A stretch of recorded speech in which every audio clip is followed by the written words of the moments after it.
तो आज जो हम जावास्क्रिप्ट का प्रोजेक्ट करने वाले हैं उसमें हम किसी वेबसाइट के अंदर जो नेविगेशन होता है जिसे मेन्यू बार भी बोलते हैं उसको स्टिकी कैसे बनाए ये देखने वाले हैं। तो देखिए गाइस, मैंने स्क्रीन पे 2 टेम्पलेट्स खोली हुई हैं। देखो पहली टेम्पलेट को जब हम स्क्रॉल करते हैं यहाँ पर तो देखो स्क्रॉल करते करते देखो नेविगेशन भी ऊपर चला गया, देखो ठीक है। अब हम इसमें स्क्रॉल करते हैं, इस वाली में जैसे ही हम यहाँ पर स्क्रॉल करेंगे देखो नेविगेशन यहाँ पर रुक जाता है, देखो रुक गया नेविगेशन। और जब नीचे करते हैं तो वापस नेविगेशन इसके साथ नीचे आ जाता है। तो ये कैसे हुआ यही करके देखने वाले हैं हम जावास्क्रिप्ट से। चलिए शुरू करते हैं।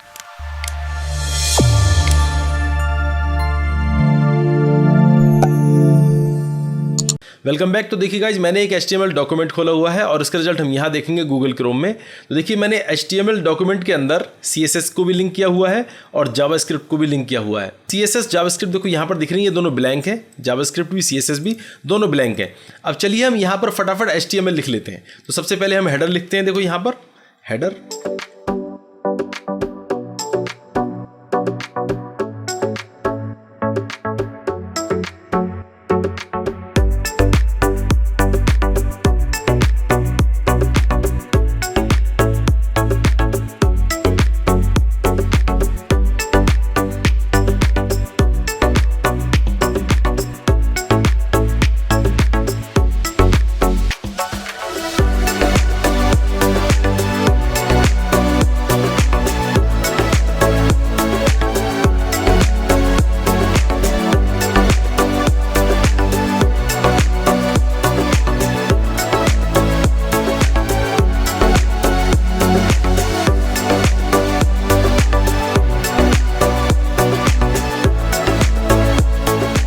अब देखो HTML से स्ट्रक्चर तो हो गया तैयार, अब हम इसकी स्टाइलिंग करते हैं CSS से। तो चलिए CSS में चलते हैं।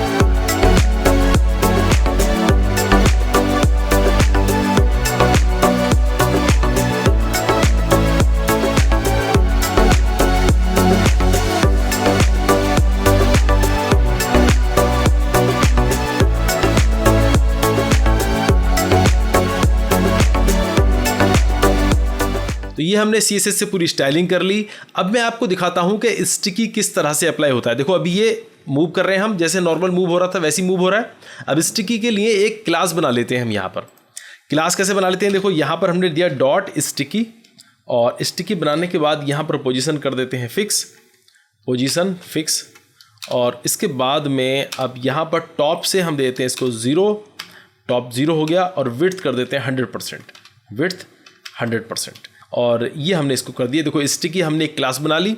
अब ये क्लास मैं आपको नॉर्मली पहले अप्लाई करके दिखाता हूँ HTML में। चलो मैं इसको सेव करता हूँ और यहाँ पर चलते हैं, और नैब के अंदर जो नैब है इसी के अंदर क्लास अप्लाई करा के दिखाता हूँ मैंने यहाँ पर लिख दिया जी क्लास और स्टिकी।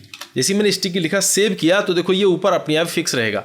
अब देखो यहाँ पर ये फिक्स रहेगा ही रहेगा। अब ये ऐसा नहीं है कि कुछ स्क्रॉलिंग पे जाने के बाद फिक्स हो, ठीक है। अब हम यही करते हैं कि जब हम कुछ स्क्रॉल करें उसके बाद ये फिक्स हो जाए, और जब नीचे आए तो वापस नीचे आ जाए। ये हम जावास्क्रिप्ट से करने वाले हैं। तो चलिए शुरू करते हैं।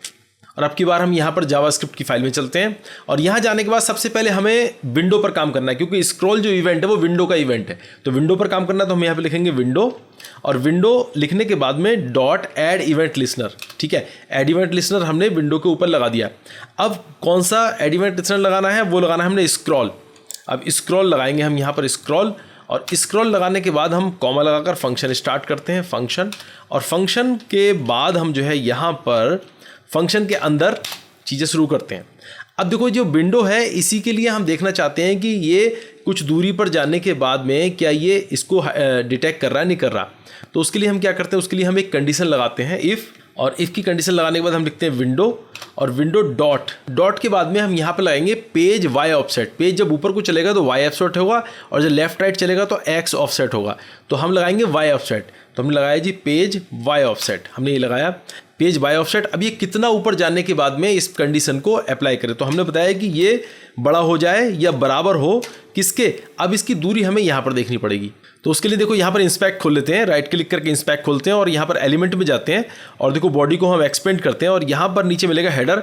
हेडर पे जाने के बाद देखो ये हेडर का देखो ऊपर यहाँ पर इस जगह लिखा आएगा, ध्यान देना 291 पिक्सल इसकी हाइट है और हमने कुछ इसमें मार्जिन भी दिया हुआ है। तो 291 और मार्जिन हमने कितना दिया हुआ है वो CSS में चल के देखते हैं। इसको मैं क्लोज कर लेता हूँ। तो देखो हेडर पे हमने मार्जिन दिया हुआ है 60 प्लस 60 दोनों तरफ ऊपर नीचे 60 दिया है तो 120 हो गया और 291 वो है तो 291 प्लस 120, तो ये हम देख लेते हैं 291 प्लस 120 तो ये हो गया आपका 411 यानी 411। तो अब यहाँ पर हम क्या करते हैं 411 बताते हैं इसको, 411 पिक्सल जब ये ऊपर जाए तो ये क्या शो करे। अब मैं इसमें कंसोल में थोड़ा सा इसको देख लेता हूँ, कंसोल में console.log और यहाँ पर मैंने दे दिया जी हेलो। तो अब ये जो हेलो लिखा है ये कंसोल में जब 411 स्क्रॉल होगा तो कंसोल में शो करेगा।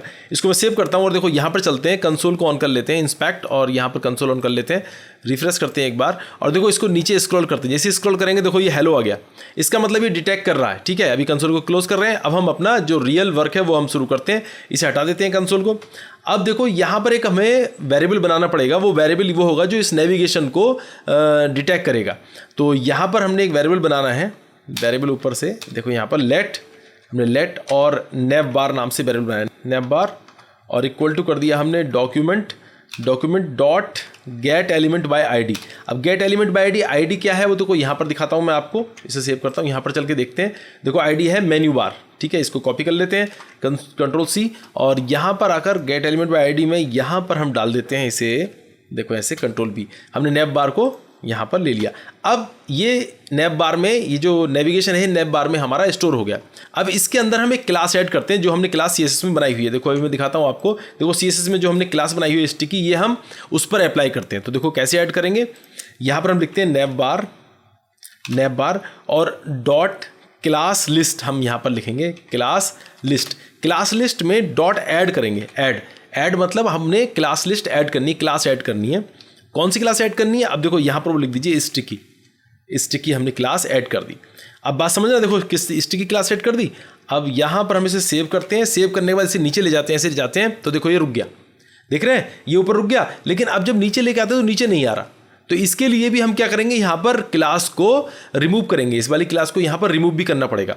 अब हम क्या करते हैं, यहाँ पर एल्स लिखते हैं एल्स, और एल्स लिखने के बाद में यहाँ पर हम नेव बार फिर से वही सेम करते हैं, नेव बार डॉट क्लास लिस्ट, और क्लास लिस्ट के बाद अब की बार करते हैं रिमूव, और रिमूव में हम क्या वही सेम चीज़, रिमूव में स्टिकी रिमूव कर दे रहे हैं, स्टिकी रिमूव कर दी हमने। और अब की बार अगर आप देखेंगे तो देखो ये बनके तैयार, देखो यहाँ पर जाएं और देखो ऊपर जा रहा है, और जब नीचे आएंगे तो देखो वापस नीचे आ रहा है। बात समझ गए। तो आज ये था हमारा नेविगेशन स्टिकी का प्रोजेक्ट। कैसा लगा आपको? अगर आपको अच्छा लगा तो लाइक करें, शेयर करें, और गाइज कुछ कहना है तो कमेंट बॉक्स में लिखकर बताएं। और गाइज आपने अभी तक हमारे चैनल को सब्सक्राइब नहीं किया है तो प्लीज़ सब्सक्राइब करें और बेल आइकन को दबाना ना भूलें, जिससे कि आपको हमारे नोटिफिकेशन मिलते रहें। और गाइज अगर आपने हमारे चैनल को सब्सक्राइब किया हुआ है तो आपका बहुत बहुत शुक्रिया। तो आज मिलते हैं नेक्स्ट ट्यूटोरियल में, तब तक के लिए take care and bye bye.